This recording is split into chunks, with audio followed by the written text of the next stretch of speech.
Hello friends, ரொம்ப நாள் கழித்து மறுபடியும் நம்ம சேனலில் வந்து vlog அப்படின்ற மாதிரி ஒரு கண்டென்ட்டை பண்ணலாமே அப்படின்னு சொல்லிட்டு ஆசைப்பட்டு நானும் வழக்கமாக நம்ம லாஸ்ட் டைம் ஒருத்தர் கூட வந்தார் இல்லையா, மிஸ்டர் டிகே. அவர் இன்னொரு சேனலுடைய சிஇஓ அஃப்ரீஸ் கராஜ் அவரோட சேனல். ஸோ நாங்கள் எல்லோரும் சேர்ந்து வந்து எங்கேயாவது ஒரு இடத்துக்கு வெளியே போகலாமே அப்படின்னு சொல்லிட்டு போகும்போது எல்லாருமே என்ன பிளான் பண்ணால் ஹிஸ்டாரிக்கலாக ஒரு இடத்துக்கு போவோம் அப்படின்னு. சரி, ஓகே, நமக்கு அது யூஸ்ஃபுல்லாக தான் இருக்கும், போகலாம் வாங்க அப்படின்னு சொல்லிட்டு வேலூர்லேருந்து நேற்று 10 மணிக்கு கிளம்பணும். இன்றைக்கி வந்து 26th Feb நான் வீடியோ எடுத்துகிட்டு இருக்கப்போ. ஸோ நாங்கள் வந்து 25th Feb 10 மணிக்கு கிளம்பணும். நேராக திருச்சியிலேருந்து இப்போது ஸ்பாட்டுக்கு வந்திருக்கோம். ஓகே, என்ன ஸ்பாட், என்ன இடம் அப்படின்றத பற்றி நம்ம வீடியோ ஃபுல்லாக பார்க்க போகிறோம். ஸோ ஜஸ்ட் ஒரு இன்ட்ரோ மட்டும் பார்த்துடலாமா? இதுதான் நாங்கள் வந்திருக்க இடம்.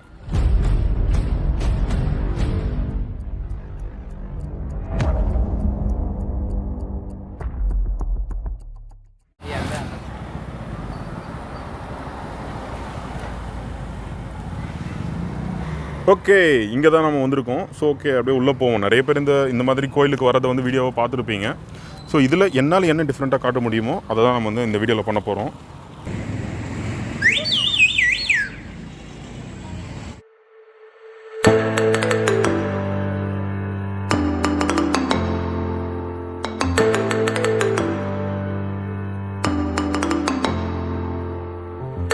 இதோட பேர் மராட்டியர் நுழைவாயில்னு சொல்லியிருக்காங்க. இதுதான் வந்து ஃபர்ஸ்ட் என்ட்ரன்ஸ்.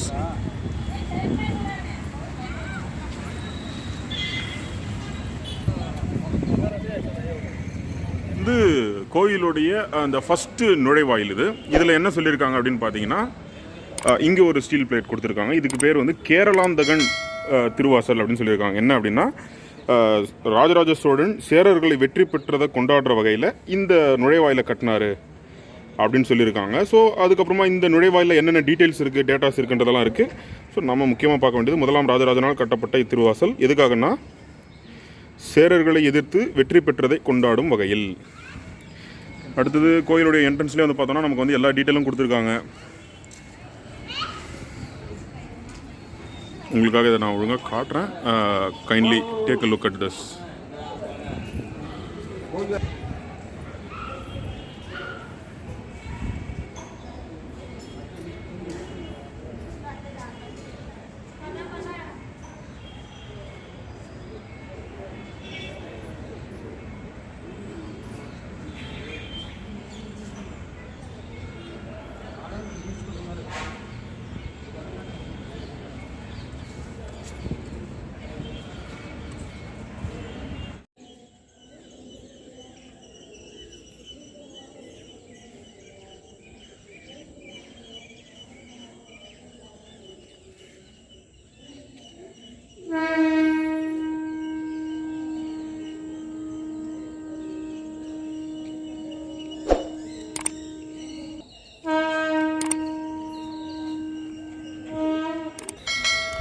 இப்போது இங்கே கொடுத்துருந்தாங்க இல்லைங்களா, ஒரு டேட்டா ஒன்று காமிச்சேனே. ஸோ அது வந்து இந்த வாயிலை பற்றின டேட்டா தான்.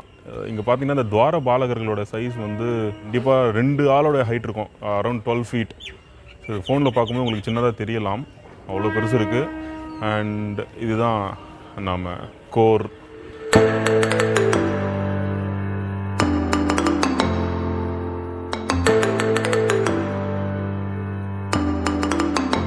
ஸோ இது வந்து தஞ்சாவூர் பெரிய கோயிலுக்கு வேர்ல்டு ஹெரிட்டேஜ் மான்யூமெண்ட் அப்படின்னு சொல்லிட்டு யுனெஸ்கோ கொடுத்துருக்கக்கூடிய அதுக்கான அந்த சர்டிஃபிகேட் மாதிரி அதை இங்கே வந்து காட்சிப்படுத்தியிருக்காங்க.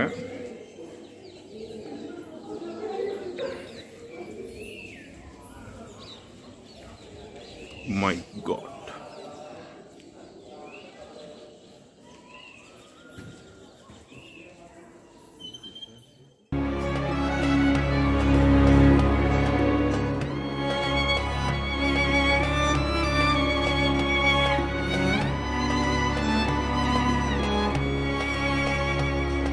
ஓகே, இப்போ நம்ம கோயிலில் எப்படி பார்க்க ஆரம்பிச்சோமோ அடுத்து நந்தியை பற்றி ஒரு டீட்டெயில் வந்து கொடுத்துருந்தாங்க. ஸோ அது என்ன அப்படின்னு சொல்லிட்டு பார்க்கலாம்.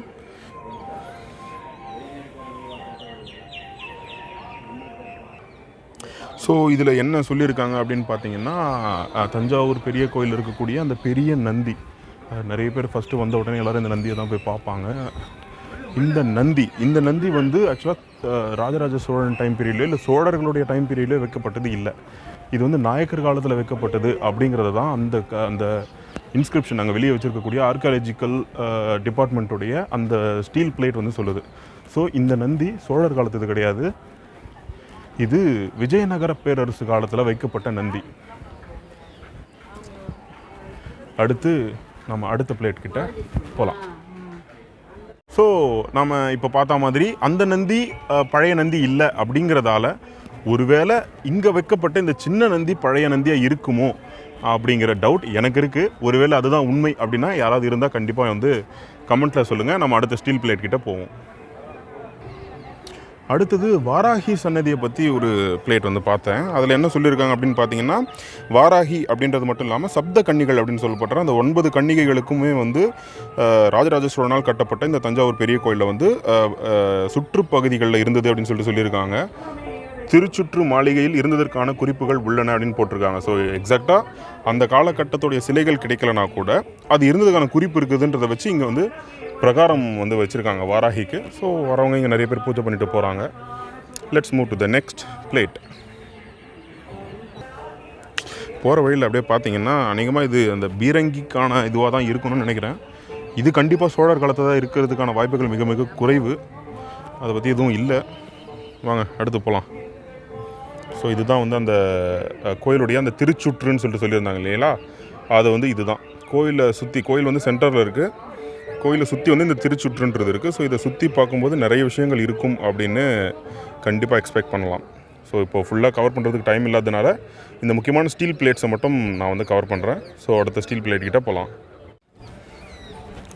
நம்மளை நிறைய பேருக்கு வர டவுட் என்னென்னா, நான் வந்து ஒருத்தர்கிட்ட கேட்டு தான் போனேன், ஸோ கோயிலோட என்ட்ரன்ஸ் எது அப்படின்னு சொல்லிட்டு. ஸோ ஆக்சுவலி இந்த பக்கம் தான் வந்து உள்ளே போகணும் கோயிலுக்கு. உள்ளே போயிட்டு உள்ள பெருவுடையாரை பார்த்துட்டு அந்த பக்கம் எல்லோரும் வெளியே வராங்க. ஓகே, கோயில் பெருவுடையாரை பார்த்துட்டு வெளியே வந்தீங்கன்னா இங்கே ஒரு சைன்போர்டு வந்து இருக்குது. இந்த சைன்போர்டில் என்ன போட்டிருக்காங்க அப்படின்னு பார்த்தீங்கன்னா, கணேசர் விநாயகர் சன்னதி, கருவூர் தேவர் சன்னதி, சுப்பிரமணிய டெம்பிள் அப்படின்னு சொல்லிட்டு. நமக்கு வந்து கணேசர் யாருன்னு தெரியும், அதுக்கப்புறம் சுப்பிரமணியர்னா முருகர் அப்படின்றதும் தெரியும். கருவூர் தேவர் யார் போய் பார்த்துட்டு வந்து சொல்லட்டுமா?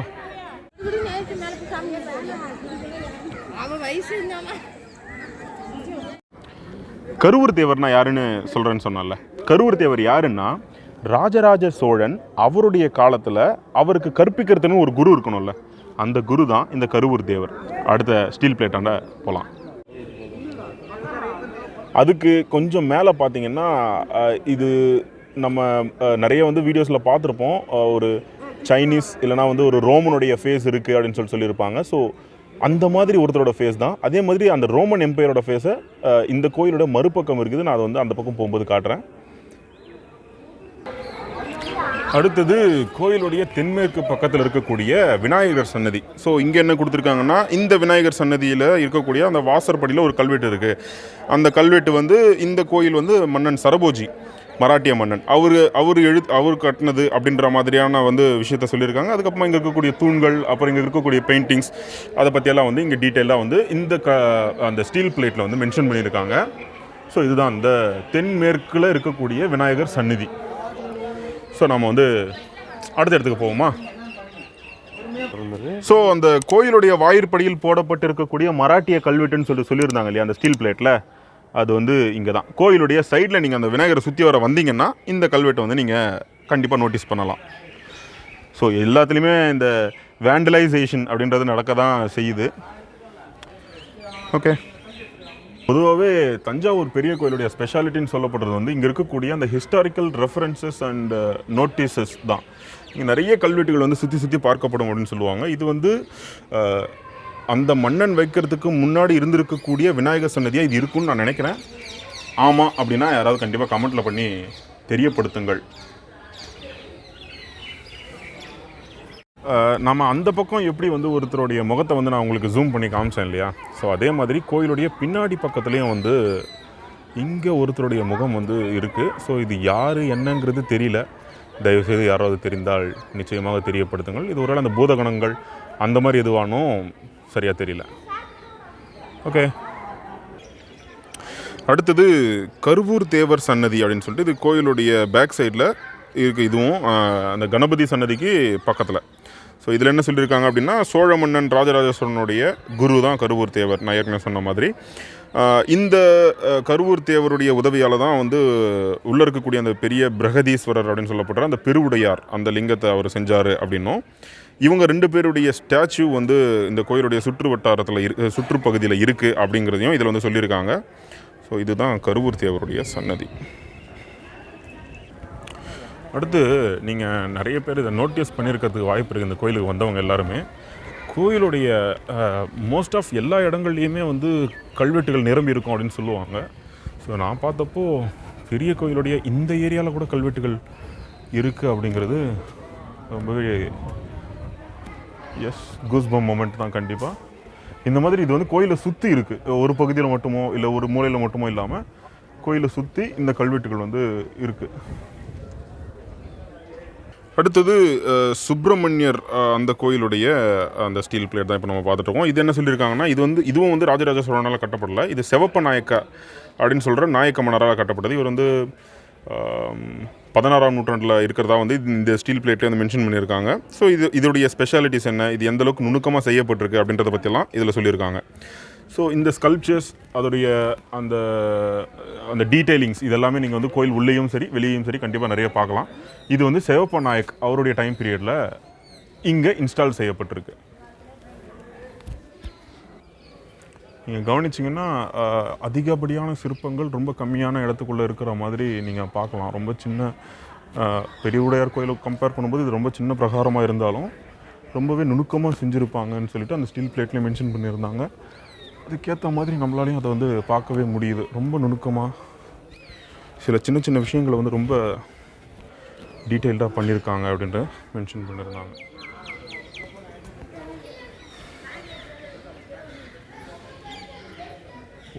ஸோ சண்டிகேஸ்வரர் எப்பவுமே எந்த இடத்துல இருப்பார் அப்படின்னா, சிவனுக்கு வடக்கு பக்கத்தில் தான் இருப்பார்னு சொல்லியிருப்பாங்க. ஸோ அதுக்கேற்ற மாதிரி இது சண்டிகேஸ்வரருக்கான அந்த அர்த்த மண்டபம்.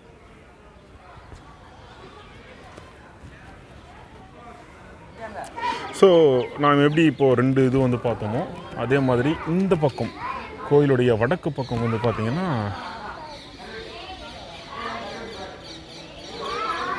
இங்கேயும் ஒருத்தருடைய முகம் இருக்குது. இவரை தான் வந்து ரோமன் எம்பரர் அப்படின்ற மாதிரி சொன்னாங்க ஒரு சிலர், ரோமன் அம்பாசடர் இவர். ஸோ இந்த மாதிரி வெளிநாட்டு அந்த அம்பாசடர் சில மன்னர்கள் சார்ந்த விஷயங்கள்லாம் இந்த கோயிலில் எப்படி இருக்குது அப்படின்னா, இவருக்கு கண்டிப்பாக அந்த மாதிரி அந்த காலகட்டத்தில் அவங்களுடைய ரிலேஷன்ஷிப் ஃப்ரெண்ட்ஷிப் கிடச்சிருக்கிறதுக்கான வாய்ப்புகள் இருக்குது.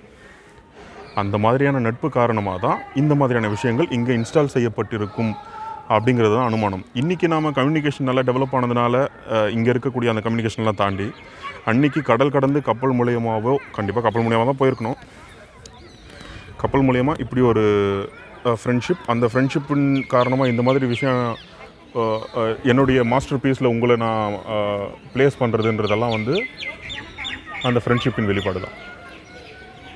அடுத்தது ராஜகோபுரத்துக்கு முன்னாடியே இருக்கக்கூடிய நந்தி சன்னதிக்கும் ராஜகோபுரத்துக்கும் நடுவில் இருக்கக்கூடிய அம்மன் கோயில். இந்த அம்மன் கோயிலை பற்றி இதில் என்ன சொல்லியிருக்காங்க அப்படின்னா, இந்த அம்மன் கோயில் சன்னதியும் வந்து ராஜராஜ சோழன் காலத்தில் கட்டப்பட்டது கிடையாது.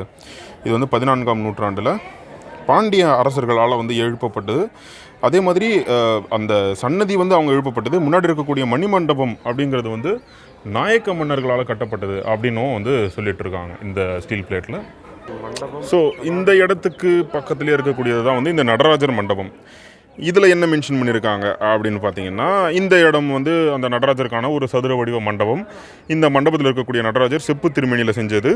அந்த செப்பு திருமேனியை ராஜராஜன் தான் கொடையாக கொடுத்தாருன்னு கல்வெட்டுகள் கூறுது. இதுக்கு சபாபதி மண்டபம்னும் பேர் அப்படின்னு இதில் போட்டிருக்காங்க. இதுதான் அந்த நடராஜர் மண்டபம். ஸோ இதுதான் ராஜராஜ சோழனுடைய இந்த தஞ்சாவூர் பெருவுடையார் கோவிலில் நான் நோட்டீஸ் பண்ணது. எந்தவித ப்ரிப்பரேஷனும் இல்லை, இந்த கோயிலை பற்றி பெருசாக தேடி படிக்கல. அங்கங்கே இருக்கக்கூடிய அந்த ஆர்கியாலஜிக்கல் சர்வே ஆஃப் இந்தியா வச்சுருக்கக்கூடிய அந்த ஸ்டீல் பிளேட்ஸை பேஸ் பண்ணி இதெல்லாம் சொல்லியிருக்காங்க அப்படின்னு சொல்லிட்டு நான் எனக்கு தெரிஞ்சதை மட்டும் தான் நான் சொல்லியிருக்கேன். ஒருவேளை இதெல்லாம் நான் மிஸ் பண்ணியிருக்கலாம், சில விஷயங்கள் நான் சொல்ல வேண்டிய சில விஷயங்கள் நான் மிஸ் பண்ணியிருக்கலாம். அதெல்லாம் என்னென்னு சொன்னீங்கன்னா அடுத்த முறை வரும்போது நானும் தெரிஞ்சுக்குவேன், அதை நான் பார்த்தும் புரிஞ்சுக்குவேன். இந்த வீடியோவுடைய ஃப்ளோ இதில் ஏதாவது மிஸ் இருந்தாலோ இல்லை மிஸ்டேக்ஸ் இருந்தாலோ மன்னிச்சுட்டு இந்த வீடியோவை உங்கள் ஃப்ரெண்ட்ஸ்க்கும் ஷேர் பண்ணுங்கள். இந்த மாதிரி வேறு ஏதாவது வீடியோ வேணும்னா கண்டிப்பாக கமெண்ட்டில் சொல்லுங்கள். இந்த மாதிரி கண்டென்ட்டை மேக் பண்ணுறதுக்கு நான் தயாராக இருக்கேன். பண்ண முடியலனாலும் பண்ணுறதுக்கு முயற்சி பண்ணுறேன். வீடியோவை ஃபுல்லாக பார்த்ததுக்கு நன்றி. அடுத்த வீடியோவில் சந்திக்கலாம்.